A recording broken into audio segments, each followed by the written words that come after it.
नमस्कार, media channel देख रहे हैं आप और आज की महत्वपूर्ण नॉन स्टॉप बड़ी खबरों के बारे में एक एक करके विस्तार से हम आपको सभी खबरों को बताने जा रहे हैं। पहली बड़ी खबर है जहां पर मानसून सत्र के लिए संयुक्त किसान मोर्चा ने एक अपनी अलग से रणनीति बनाई है। संसद के अंदर और बाहर सरकार को घेरने का ऐलान किया गया है।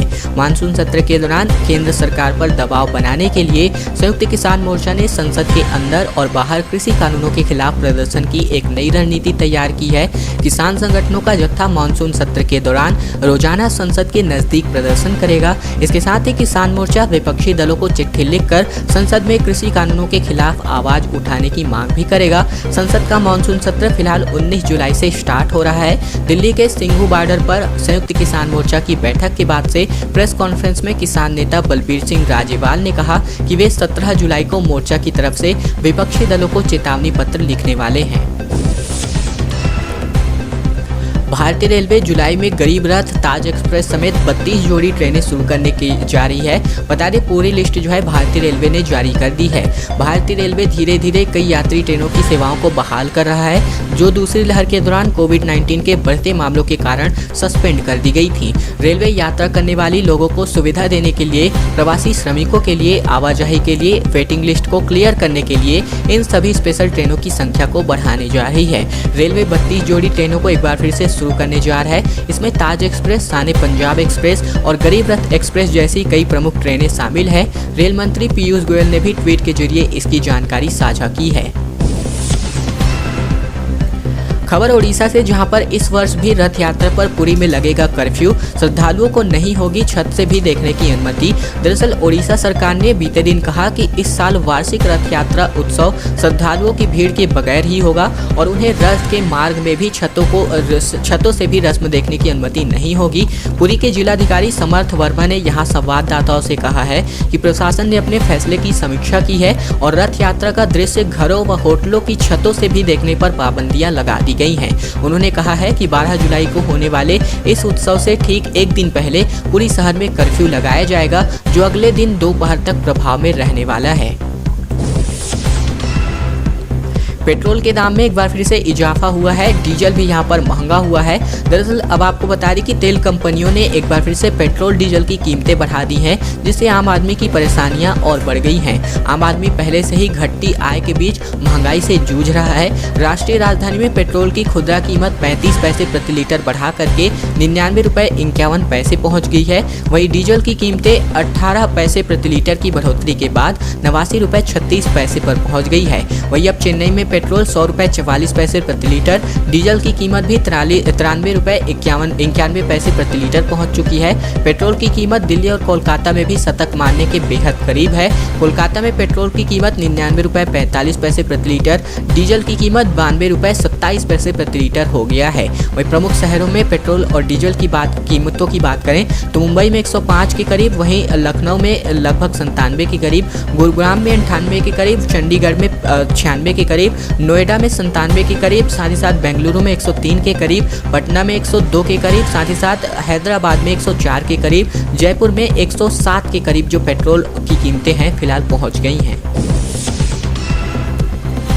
कोविशील्ड वैक्सीन की दूसरी डोज के बाद भी डेल्टा वेरिएंट के खिलाफ 16% में नहीं मिली कोई भी एंटीबॉडी। आईसीएमआर की स्टडी में एक बड़ा खुलासा हुआ है। Indian council of medical research यानी कि आईसीएमआर की रिसर्चर्स की एक स्टडी में कोविशील्ड वैक्सीन का एक डोज लेने वालों के 58% लोगों के सीरम नमूनों में डेल्टा वेरिएंट के खिलाफ न्यूट्रलाइजिंग एंटीबॉडी नहीं दिखी। वहीं 2 डोज लेने वालों के लगभग 16.1% सैंपल में न्यूट्रलाइजिंग एंटीबॉडी नहीं मिल पाई है।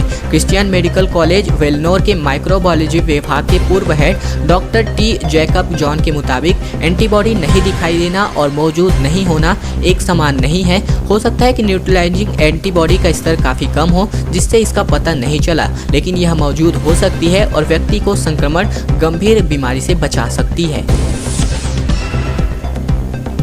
सीएम अरविंद केजरीवाल की मांग आ रही है कि इस साल देश के सभी डॉक्टर्स को भारत रत्न का अवार्ड दिया जाए।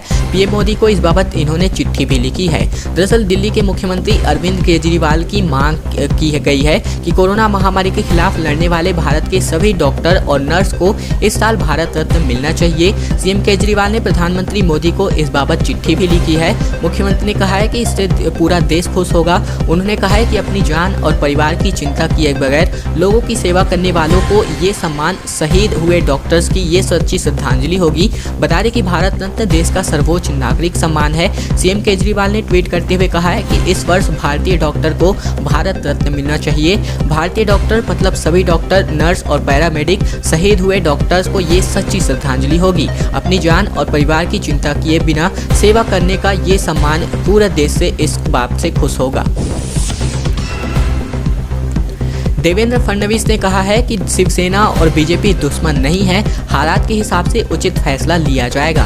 भारतीय जनता पार्टी के नेता और महाराष्ट्र के पूर्व मुख्यमंत्री देवेंद्र फडणवीस का कहना है कि शिवसेना के साथ कुछ मतभेद हो सकते हैं, लेकिन हम दुश्मन नहीं हैं। उन्होंने कहा है कि राजनीति में कोई अगर मगर नहीं होता। दरअसल फडणवीस से पूर्व सहयोगी शिवसेना के साथ फिर से गठबंधन को लेकर के सवाल किया गया था, जिस पर उन्होंने ये बात कही हुई है। यह पूछे जाने पर कहा गया है कि क्या दो पूर्व सहयोगियों के फिर से एक साथ आने की संभावना है। फडणवीस ने कहा था कि स्थिति के आधार पर उचित निर्णय लिया जाएगा। वहीं केंद्रीय गृह मंत्री अमित शाह के साथ उनकी हालिया बैठक और बीजेपी और शिवसेना फिर से एक साथ आने की संभावना के बारे में पूछे जाने पर फडणवीस ने कहा था कि राजनीति में कोई अगर मगर नहीं होता, परिस्थितियों के अनुसार निर्णय लिए जाते हैं। और अब चलिए अगली बड़ी खबर की ओर रुख करें। उससे पहले हमारी एक छोटी सी प्रार्थना आप सभी से, वीडियो अगर आपको पसंद आ रहा होगा तो इस वीडियो के नीचे लाइक बटन है, जिसे दबा करके आपको वीडियो को लाइक कर देना है। लाल कलर के सब्सक्राइब बटन को दबा करके इस चैनल को आपको सब्सक्राइब कर लेना है।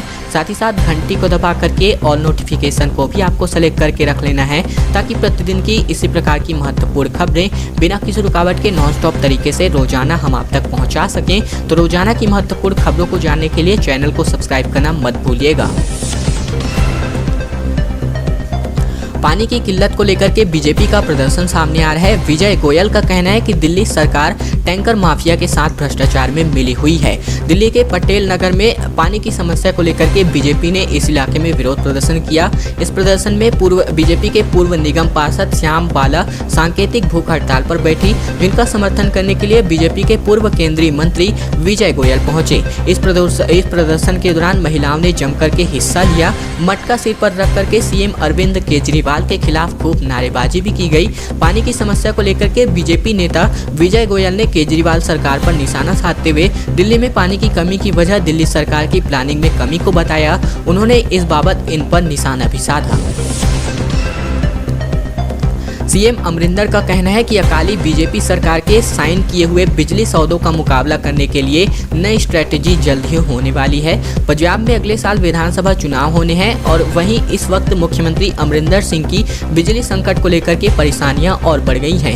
मुख्यमंत्री अमरिंदर सिंह ने बीते दिन एक बयान देते हुए कहा था कि उनकी सरकार शिरोमणि अकाली दल भारतीय जनता पार्टी के शासनकाल में हुए व्यर्थ के बिजली खरीद समझौते को रोकने के लिए जल्दी एक कानूनी रणनीति की घोषणा करेगी। इसके साथ ही बिजली मंत्रालय के प्रभारी मुख्यमंत्री अरविंदर ने राज्य को अनावश्यक वित्तीय बोझ में लाने के लिए पिछली सरकार को दोषी ठहराया। वहीं अकाली दल ने कांग्रेस के बागी नेता नवजोत सिंह सिद्धू के बिजली बिलों का भुगतान न करने की खबरों को लेकर के अमरिंदर सिंह पर तंज कस दिया। खैर दोस्तों, अब आज की खबरों का सिलसिला बस यही तक था। वीडियो अगर आपको पसंद आया होगा तो वीडियो को आपको लाइक करना ही करना है, चैनल को आपको सब्सक्राइब कर लेना है, घंटी को दबा करके ऑल नोटिफिकेशन को भी आपको सेलेक्ट करके रख लेना है, ताकि प्रतिदिन की इसी प्रकार की महत्वपूर्ण खबरें बिना किसी रुकावट के रोजाना हम आप तक पहुंचा सकें। तो ये छोटा सा काम नॉन स्टॉप खबरों को रोजाना पाने के लिए यानी कि चैनल को सब्सक्राइब जरूर कर लेना है।